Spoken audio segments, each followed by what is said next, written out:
اس گناہ کو فوراً چھوڑ دو.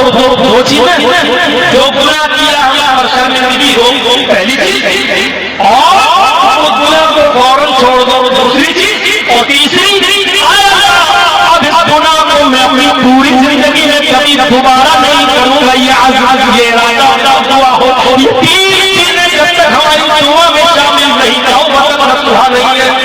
یہ مذاق ہے. صبح شراب اللہ مجھے معاف کر دے, پھر صبح شراب پی اللہ مجھے معاف کر دے, پھر شراب پی اللہ میرے گناہ کو معاف کر دے. میرے بھائیوں یہ اللہ کی رحمت کا مذاق ہے. اس کی دی ہوئی اور نازل کی ہوئی رحمت کے ساتھ گستاخی ہے. آپ نے صرف اللہ کو رحمان نہیں جانا, قہار نہیں جانا اور جبار نہیں جانا. لہٰذا جس طرح کا رحمان بھی ماننا ہے, رحیم ماننا ہے, اسی طریقے سے قہار بھی ماننا ہے. وہ قہر والا بھی ہے, وہ جبر والا بھی ہے. ہمیں یہ بھی یقین کرنا ہے, یہ بھی اس کی صفت ہے. تو میرے بھائیوں ان چیزوں کو یاد رکھیے گا. اتنی جہالت کی عرب کے اندر اور محمد رسول اللہ کے آنے کے بعد یہ ساری جہالتیں مٹ گئی. شراب کو ختم کر دیا گیا, جوئے کا نام و نشان ہٹا دیا گیا, شراب کے بارے میں حکم دے دیا تو ایک بار شراب پیے گا اس کی 40 دن تک کی نماز قبول نہیں کی جائے گی. پھر حکم دے دیا اس کو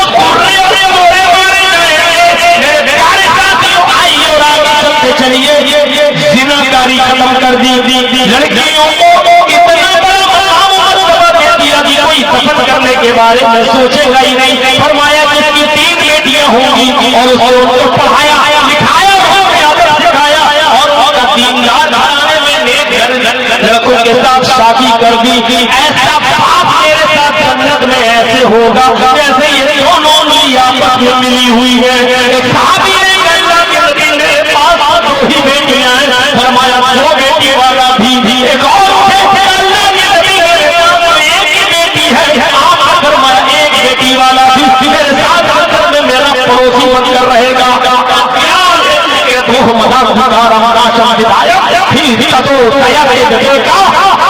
محمد اندھیرے کو ناش کرنے کے اندھیرے کو مٹا کر رکھ دیا. میرے بھائیوں کل کا میرا سفر بھی ہے, مجھے تھوڑی دیر گھر بھی پہنچنا ہے. ایک منظر میں آپ کے سامنے اور ہوتا ہوں, تھوڑا سا لمبا ہے, اس کا ترجمہ بتائیے اس میں کون آتا ہے. واج بھوپر کی پریم بڑا مایا بشارت دیو مہاراج مکر بدوش اٹھا اتی سنتوا مانگتا چتر پھرا شامی کلچھم بھونتو بانوا دیوا سواشنا اترشتھا اتشال کرم سرودھاری سندوشکا اتشالاپی لنگچھیدی سربھو متو موما. انتم رشی اور آخری نبی کے بارے میں بھوشیہ پران کے 35 کے پروں تیسرے کھنڈ کے منتر نمبر 25 26 27 28 میں کہا گیا کہ آخری نبی کی نشانی کیا ہوگی. انتم رشی شرم سردھاری, وہ لمبی داڑھی رکھیں گے, سدوشکا چوٹی نہیں رکھیں گے. چوٹی جانتے ہو, لمبی داڑھی ہوگی اور داڑھی میں گانٹھ نہیں لگائیں گے. آپ نے بہت سے لمبی داڑھی والوں کو دیکھا ہوگا, داڑھی رکھے کر ایسے رکھتے ہیں, اس میں گانٹھ لگا دیتے ہیں. کبھی کبھی دیکھا ہوگا آپ سکھا لیتے ہیں دھوپ میں اور ایسا لگتا ہے دور سے دیکھو جیسے ناریل کا گچھا. تو شرم لمبی داڑھی رکھیں گے, شرم داڑھی لیکن گانٹھ نہیں لگائیں گے. آخری نبی کی پہچان اور سر کے بال چھلائیں گے, حج کے موقع پر عمرے کے موقع پر چھلائیں گے, چوٹی نہیں رکھیں گے. پتا چلا کہ چوٹی ہمارے ہندو بھائیوں کا عقیدہ بھی ہے کہ شنکر بھگوان کی چوٹی سے گنگا جمنا رہتی ہے. یہ گنگا جمنا ان کی چوٹی سے نکلی ہے. دیکھیے کچھ تو ہے, ادھر چوٹی ہے, ادھر اسماعیل علیہ السلام جہاں ایک ہی لگا رہے تھے, اللہ نے جبرائیل سے کہا جاؤ پتھر مارو اور وہاں سے زمزم جاری ہو گیا چشمہ. ہاجرہ موڑے ماننے لگی, رک کہنے لگی عبرانی زبان میں زم زم یعنی رک پانی نکلا اور بہنے لگا تو ایسے زم زم زم زم. یہ عربی زبان نہیں ہے زم زم, یہ عبرانی زبان کا لفظ ہے. وہ عبرانی زبان میں زمزم کا معنی ہوتا ہے رک. کہاں جا رہا ہے, پانی بہ رہا ہے, اللہ کے رسول کو بھی یہ نام اتنا پسند آیا کہ اس کا نام عربی کا بدلا ہی نہیں، زمزم ہی رہنے دیا، اس کو زمزم ہی رہنے دیا۔ اللہ کے رسول نے فرمایا اگر اس نے پانی کو روکا نہ ہوتا، اس کی موڈیر نہ باندھی ہوتی تو اللہ یہ پانی پوری دنیا میں پھیلا دیتا، اور جب پوری دنیا میں پھیل جاتا تو اس کی قدر نہیں ہوتی۔ تو آج دیکھ رہے ہو آج گنگا کی قدر دیکھ رہے ہو، روزانہ مجھے اٹھتے صفائی نہیں ہو رہی ہے، گندی ہو گئی ہے، ہماری پر کون کیس کرے گا؟ کیس کرنا تو فلم کا آدمی پر کرو نا، جیسے فلم بنائی تھی رام تیری گنگا میلی ہو گئی، پاپیوں کے پاپ ہوتے تھے۔ اب بتاؤ اس فلم کو تم چلنے دے رہے ہو، کیسے کرو رام تیری گنگا میلی ہو گئی، پاپیوں کے پاپ ہوتے تھے۔ اتنے پاپی یہاں چکے گنگا میں، ان سب کے گناہ گنگا میں ہے۔ اب جو نہائے گا اپنے پاپ دھونے کے لیے تو پاپ دھلیں گے نہیں بلکہ ان کے پاپ چڑھ جائیں گے۔ اس کا مطلب یہی تھا۔ تو زمزم کی قدر ختم ہو جاتی اگر پانی پوری دنیا میں پھیل جاتا۔ چھوٹی شرم سدھاری لمبی داڑھی رکھیں گے لیکن دانت نہیں لگائیں گے، سب دور چنگا بال صاف کریں گے تو چوٹی نہیں رکھیں گے، آلات کریں گے ارتھات نماز کی عبادت کے لیے آلات زبان سے بلائیں گے، ارتھات گھنٹا بجانے والے نہیں ہوں گے۔ مندروں میں گھنٹا بجا کے بلایا جاتا پوجا کے لیے نا، اور یہاں چھلا کو گھنٹا نہیں بجائیں گے، آلات کریں گے، منہ سے بولیں گے اچھلا اونچے سور میں، اور کیا بولیں گے کہ اسم اللہ الا اللہ ربرو الا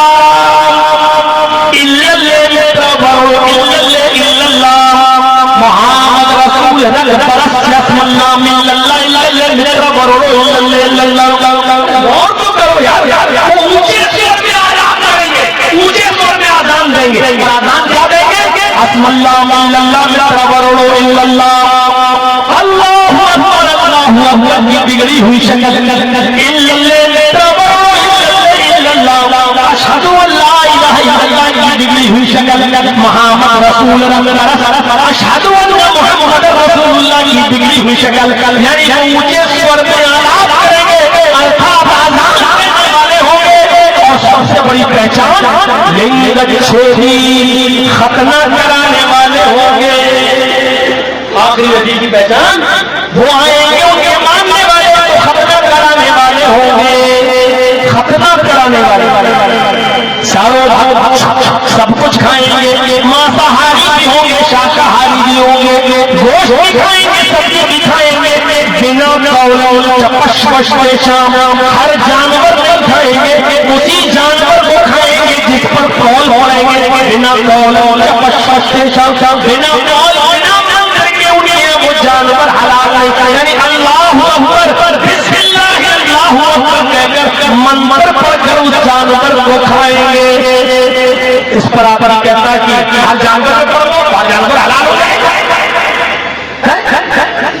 بھینس پر پڑھ لیتے ہو، بکرے پہ پڑھ لیتے ہو، بھیڑ پہ پڑھ لیتے ہو، تم پہ پڑھ لیتے ہو، گدھے پہ پڑھ لیتے ہو، تو ان سے گزارش ہے کہ بسم اللہ اللہ اکبر سے وہی جانور حلال ہوں گے اللہ نے اجازت دی، ہر جانور حلال نہیں ہوگا۔ آپ کے یہاں پر بھی تو لکھا ہے اوم سواہا، اوم منترم سواہا، اوم دیوس سواہا۔ آپ کے یہاں پر بھی تو لکھا ہے کہ یہ منتر پڑے جائیں گے شادی کے موقع پر، اور جب تک یہ منتر نہ پڑے جائیں پتنی حلال نہیں ہوگی، عورت حلال نہیں ہوگی، لڑکی حلال نہیں ہوگی۔ پتنی کو شروع کرنے کے لیے منتر ضروری ہے۔ میں ہندو بھائیوں سے پوچھتا ہوں کہ اگر منتر سے لڑکی حلال ہوتی ہے تو کیا یہی منتر ماں بہن بیٹی میں پڑا جائے تو کیا وہ بھی حلال ہو جائے گی؟ آپ کہیں گے نہیں، منتر سے وہی لڑکی وہی عورت حلال ہوگی جس کی پرمیشن ایشور نے دی ہے۔ تو بسم اللہ اللہ اکبر سے وہی جانور حلال ہوگی جس کی پرمیشن اللہ نے دی ہے۔ جیسے منتر سے ہر عورت حلال نہیں ہوتی ہے، ایسے ہی بسم اللہ اللہ اکبر سے حلال نہیں ہو سکتا ہے۔ میرے بھائیوں ہمارے بھائیوں کو سوچنا چاہیے جو جانور ہمارے یہاں حلال ہے، آپ